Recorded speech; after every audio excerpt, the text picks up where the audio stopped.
is the Motovation Podcast, hosted by Laurie Joy Kingwell and Krissy Vann. That's me. And we're taking you on a little off-roading. And every single week, we're going to be joined by our dope friend, Richelle from True Grit Moto. Woo! Hey, I floss. And every week, we are going to ask each other stupid questions, and we're going to answer them. And why, you may ask? Because we can. All right, this is your Motovation Off-road edition. All right. What are your thoughts on the royal family? And do you think that should even exist at this point in 2024? The royal family? Yeah. Well, I think if Queen Elizabeth was still alive, I do quite admire her, although I did watch a lot of stories about how they spent money and, like her giant private boat that cost the world thousands and millions. And I think that that's absolutely absurd, but I also think that if you're in that culture and that's the way that you think, sometimes you can't get away from that behavior. So I don't really blame her, but I don't know. I think people need something to believe in sometimes. I think people have religion. I think people have But what do they believe in when it comes to the royal family? I don't know, something that can regulate, maybe maybe not regulate. What's the word for it? It's almost like the royal family, whatever they're doing has been around for so long. It's just been. So it's that holding on to tradition?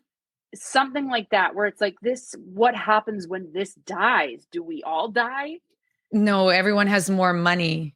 Yeah, and more the people, the taxes go down, and taxes go down. The caste system might be questioned, taxes. But yeah, I mean, I don't know. I don't really have a lot of weight into the royal family. If they were to go tomorrow, it wouldn't. Suddenly they just got jobs and they were farriers and farmers. I'd be that's fantastic. But no, I don't, but I'm also not religious. I don't put a lot of weight into things. I love my Chevy. We all know that. Bless the Chev. What do you mean? Oh, wait, what? You know how there's the old car, you get together and stuff like that, that's still a thing. Some people don't even believe in that anymore. What, but to go gather with a hobby? Old cars. But that's a hobby. That is a hobby, but it costs a lot of money. Right. But you're not forced to do that. You're not forced to put money into a caste system and a hierarchy that's been held for centuries and centuries around oppression of people. I know. I hate it. I honestly am not. I know. I hate it. I hate it. It's terrible. It's the cat. The also, if you can be watching right now, it's amazing. Richelle's cat just climbed up in front of her face. So it's all cat body except for Richelle. You're just peekabooing right over top of the cat back. There's not much you can do. You just got to let them live their life. And I love that you have. I love that because most people, including myself, would be shoo shoo, and you were I'm letting my cat just do its cat thing. It's fine. Yeah. He's not hurting anybody. Because I want him to know he's in my space, but I'm not going to push him away. You know what I mean? He's got one eye.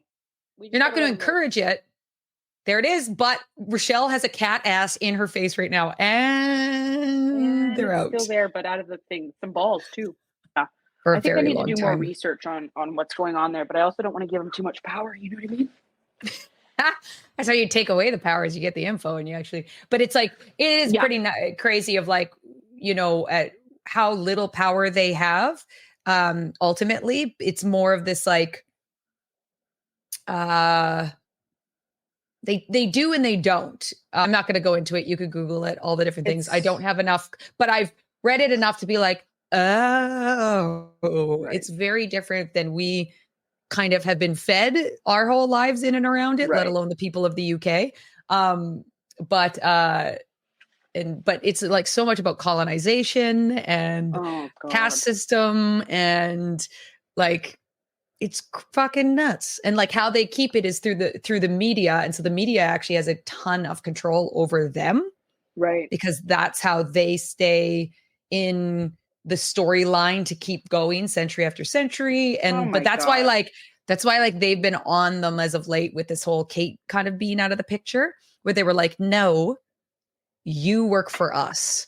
Like, because we work for you, like we keep you afloat and you work for us by giving us everything that we ask of you, sort of thing. So there's like this really fucked up world that needs to just be done.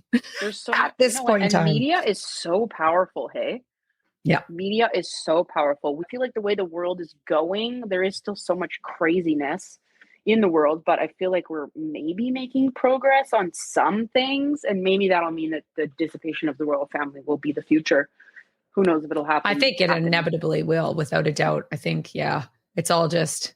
There's only so long you can go on. I mean, how would they make their money after nobody gives a shit? Well, they don't. That's why they have to be, that's where the media comes in. And that's why it's this like relationship of like you, because they have to stay in the good graces of, because they have to have this like sense of awe and aura and representation of the people in this like grand, traditional sense of the word, so that they can continue to get the funding and continue to get the power that they have. And the media is their golden goose, and the royal family is the media's golden goose. Yeah. What about your question? Oh, about taxes. Oh yeah, taxes. Through Tell me. A friend that taxes started in World War I, right? Or World War II. It was to like help fund the World War. Okay. I didn't know this. Okay. Yeah. And when the World War ended, taxes on our salary was supposed to be ending. But the government continues to charge us tax on what we make. We get charged tax on everything. Fuel, clothing, everywhere. And double taxed a lot of times. Double taxed. And there's people out there that currently don't pay taxes on their income. And there's nothing they can do about it, because legally in the system, like in the wherever the charters or the rules, that we're actually not supposed to be paying taxes on our salary.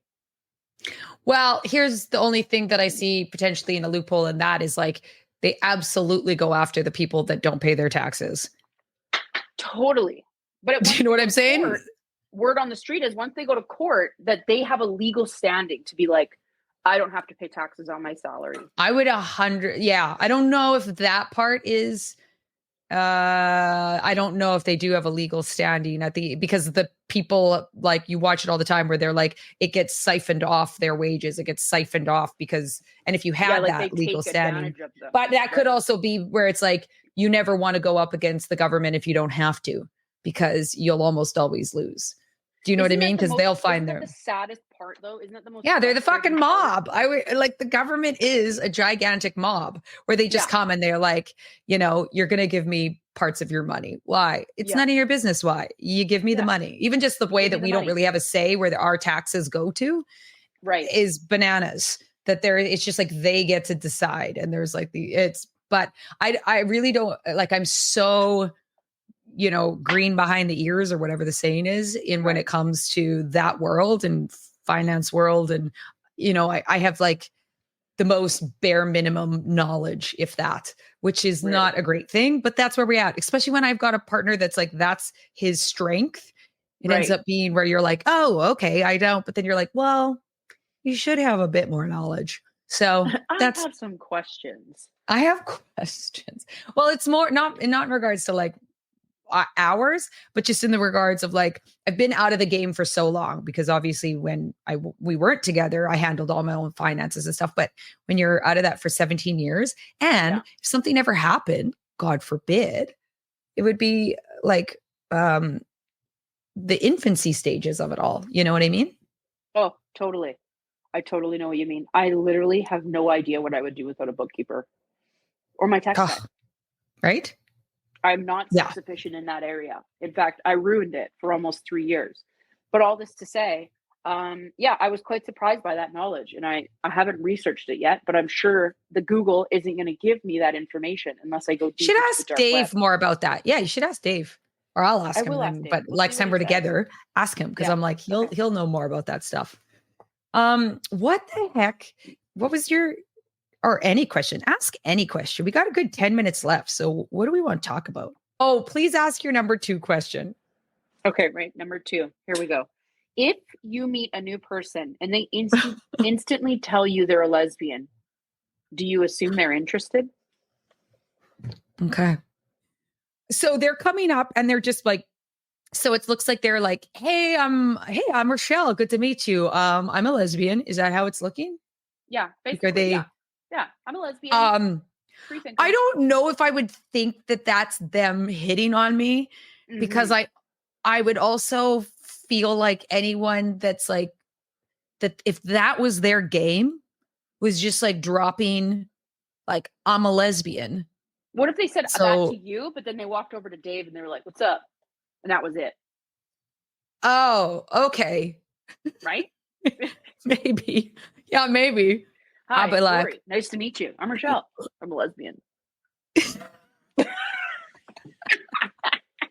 I guess it's all a matter of tone, right? 100%. Like if you're coming and be like, hey, I'm a lesbian. Or if Yeah, you're like, right. I'm a lesbian. Or you're like, hey, I'm a lesbian. Like, lesbian. I'm a lesbian. I feel like, yeah, that would be me. If I was a gay, I'd be going, I'm a lesbian. That'd be my way of delivering. Sometimes it's the only way Also, to go. how bananas is it that still to this day, like we're not walking around being like, hey, mom and dad, I got to talk to you. I'm a straight person.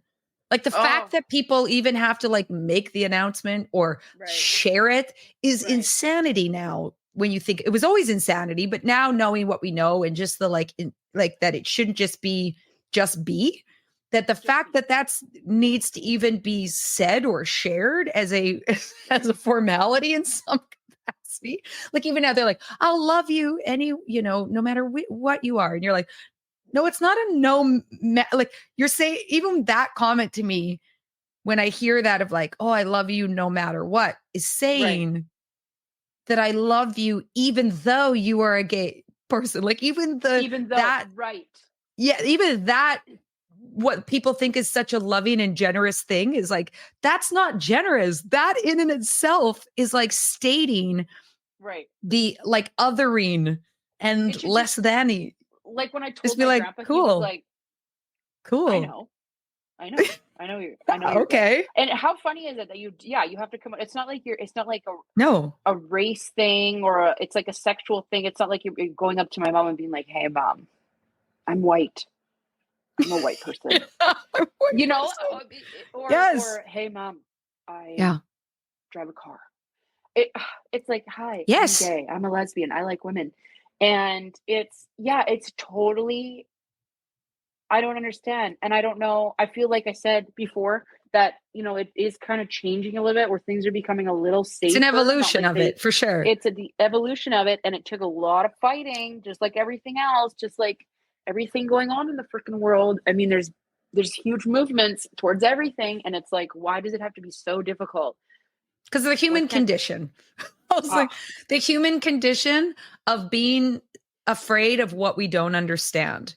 Right. And then you add in all of the conditioning and the propaganda and the like religion systems and around like and like reprocreating, and because there's power in that, the more that babies are made in certain races and all, like there's so much that has to do with like power mixed with the human condition mixed with and that's why it's like the evolution of like kind of debunking it all, and also like zooming out and being like, we thought that was a big evolution for people to be able to say that they are gay or bisexual or non-binary or all those different things, and things where you're like us being like, we accept you. Like that's the evolution. That's like, good for you. And you're like, no, so nobody owes anybody else anything. And there's no group or people that you need to look for acceptance. Yeah. And that's tough because it's still very much put in. It's like, wow, we still need to know who's we and why do you fucking need to know? Why is it any of your business? Why does it hold anything for anything? It doesn't change the person's character, their value systems, how they move in the world, their kindness, all those different things. But you mix in power, conditioning, propaganda, mixed with the human condition, and you get all of these genuine people genuinely thinking that like they're owed something when someone steps out of the normative, the heteronormative. And it's bananas. It's so bananas. And I love, that's such a good way of putting it. It's such a good way of putting it. And it's ridiculous. And I love that we're talking about it. I love it. How do we stop it? You can't. You just keep doing it. What do you do if somebody comes up? What if you had a kid and they said to you, hey, mom, I'm a lesbian? Or do you think that you would have conditioned him the whole time to not think about it, but then the outside world thinks about it? What would you say? What would you say if your kid was like, hey, I'm gay? Oh, I just say, like, I would just say, keep it super neutral. Like I would, at this point in what I know and all those things, I would just say, okay, is there any, like, you know, if it was a girl, I would be like, have you found any girls that you're interested in at school?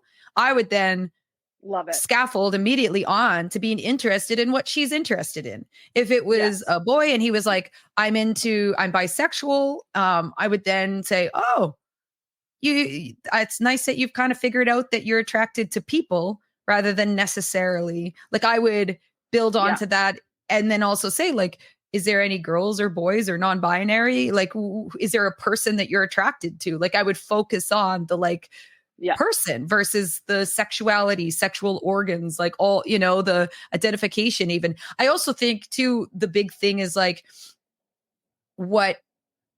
because we always kind of are like, how do we normalize that for kids? How do we normalize who they're, you know, the fact that whoever you're attracted to, it's okay. And all those different things is like, it's not that we focus on that of like, it doesn't matter who you're interested in. It's that like showing and teaching to see the value in people, and that no matter if there's a sexual attraction, there's a soul attraction, like really, guiding that from a young age of that we have attraction to other people. And that's a beautiful thing.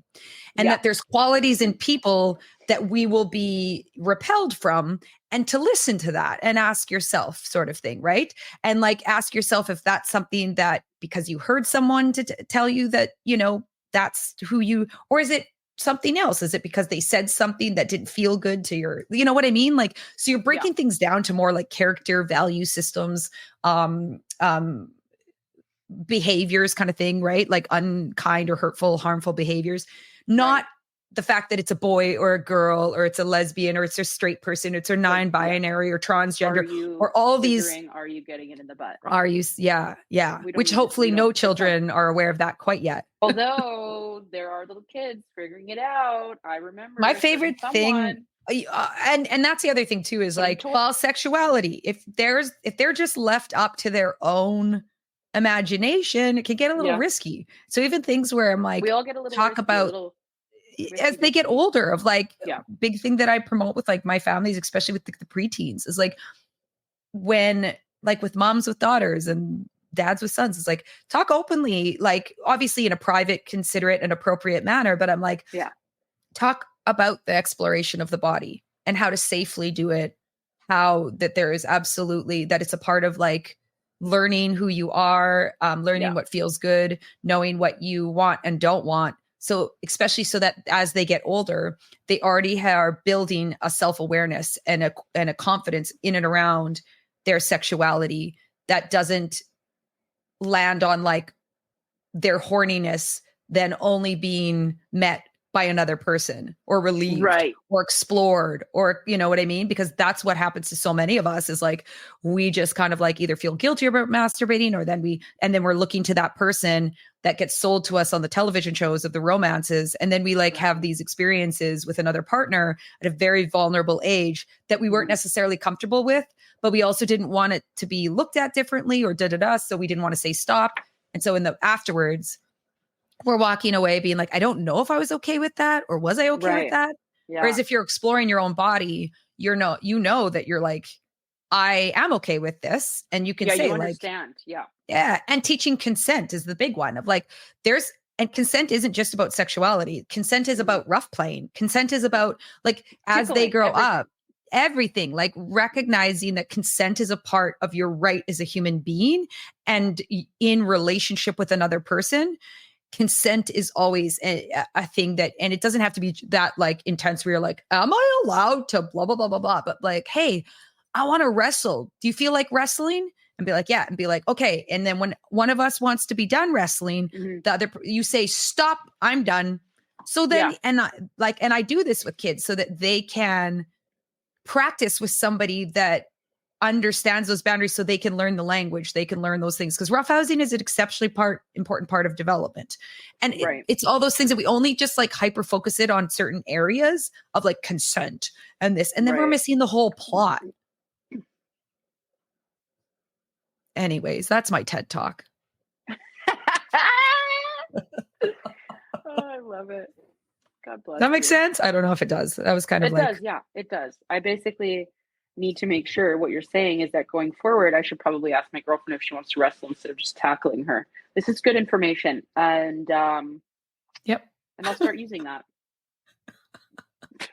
You know, when like you tell someone you're giggling and you're like, stop, and they don't. Totally. It's because when we were kids and stuff like that, like even as an adult, like you adults would keep doing it, but because they'd be like, oh, they're laughing. And you're like, no, like when I am like with kids and anything, or if I'm even like smooching on them or something and they're like, stop, I immediately am like, I pull back and I'm always like, oh, thank you so much for letting me know. You got it. And most of the time, which I didn't do the first 10 years of my career, but now I very much do, is I always say to the kids that I'm very close with, even I'm always like, hey, you know, like open for a hug. And if they run in, great. But like, I'm always like, hey, do you want a hug, a high five, a wave, like a big smooch? Like, what do you want? And so it allows them to already have that arena that they get a say, so that it's very normalized. If an adult or somebody else came into their space and took them, they'd say like, no, they'd be so much more quicker because we haven't essentially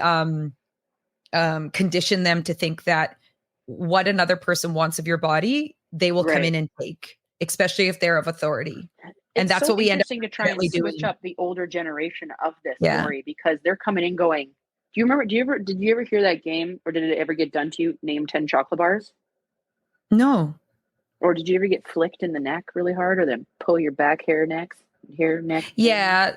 Kids would do that where they give the tug and the pull and what's the 10 chocolate bars? What's that? Okay. So it was a thing where it was mostly dads, and you would get pinned down, and then they would tap on your forehead really hard. And the only time they would stop is when you could name 10 chocolate bars. Oh, I have. Yes, I do know this. So which is like crazy fucked up. It's like essentially those moments where you're like, that's the other thing too, is that people don't really realize is like a lot of adults are your first bullies, not the kids, the adults. Yeah. Because that is bully behavior. You're overpowering. There's a feeling of like loss of control and autonomy of your body. There's an actual like an infliction of like pain, if you will, or agitation with the tapping, and then asking you to do something that they know is almost impossible when you feel unsafe, which is retain or like access information. It's for the humor and delight of another person. And they're doing it to a little child or a kid that can't overpower you. Their brains aren't even fully developed. And they do it like the amount of like TikTok shit, stuff like that, where I see where like parents are literally bullying their kids and it becomes like viral, like that one where they'd crack an egg on the kid's head they wouldn't see it coming. And it was like the big thing of like, oh, look at how like, and it's one thing when like a kid's going down a slide and they like fly off and tumble and the parents like dying laughing, and that like, that's funny. That's not the child. That's not a parent inflicting things. That's an accident. That's like funny as fuck. Like kids fall. That's funny. An adult falls. That's funny. But funny. It's this thing of like, you are inflicting, you know what I mean? Like a jarring you're evoking experience an emotion in that one. Yeah, exactly. An unsafe feeling and a aggressive feeling, and then laughing about it. And you can see the kids being hurt, confused, like jarred, and it was a big thing. And so it was really cool because one person finally put it out there and like, if you want to play this game with your child, you ask for their consent. And so they were like, the one parent showed and they were like, hey, do you want to do this funny game where we crack eggs on our head to make it go in to break them for the whatever baking? Yeah. And the kid's like, yeah. And she's like, okay, you do it on me first. So the little kid like cracks the egg and she's like, oh, and then she's like, okay, your turn. You're ready. The kid's like, yeah. And he cracks the egg. The kid's like, oh, you know what I mean? And like Totally. kids, it's okay to scare kids in a way that they're in on the game. Like kids love to be spooked. Like I play Big Bad Monster and I like go there with it. And the kids laugh and shrill. Like, but I ask them, I'm like, do you want me to do that scary monster game where I'm a big monster? And they're always like, okay. And I'm like, and if you get scared, you tell me, just stop if you want it to stop. And they're like, okay. And then I go for it. Like I make myself huge and they're just like, you know, and it's only when I get like really, really close, they're like, okay, stop. And I'm like, okay. But it's that kind of thing of like, it's not that we don't do, and that's the thing. They're like, oh, we got a bunch of snowflakes because we're not allowed to do anything. I'm like, no, you just don't get to be a dick about it. And they need to be in on it. They need to be on the joke. They need to be in on the storyline. They need to be in on the thing. And they need to be a collaborator of, because if they're not, then you're just being a dick. Yep. Then you're being a dick and you're being a bully and nobody wants that. Yep. Yeah. And you're like, this is the shit where it's like, this is how we break those generational experiences of kids being bullied and stuff, because their parents do this shit. It's funny at home. And then they go to school and then they do it to their friends and they think it's funny and the other friends laugh and people get hurt. And then they're confused at why now they're in trouble. Yeah. You know? All right. Anyways, on that note, what's one funny word you want to say before we go? A word that makes you giggle. I really love the word bamboo.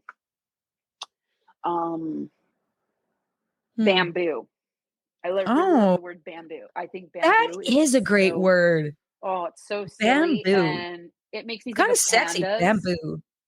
Yeah, bamboo, you know, it's not going extinct. It grows. It's fantastic. It can be used for so many things. And somebody looked at that plant and they were like, bamboo. Boo. They were like, bamboo. Look at that. Woo. Bamboo. My word, fork. Not because I love it, but because I find it a strange word when I say it. And I said it over and over one time, and then it lost its meaning. So forever, I'm like, fork. What a weird word, fork. Fork you. Fork you, you bamboo.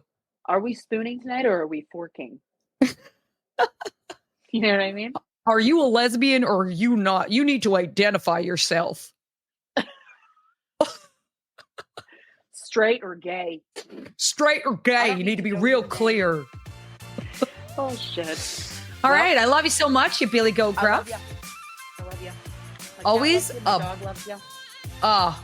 You just went off-roading with the Motovation Podcast, hosted by Laurie Joy Kingwell and myself, Krissy Vann. And of course, a special thank you to Richelle from True Grit Moto. Whoop, boss it. Never miss an episode by hitting like or subscribe.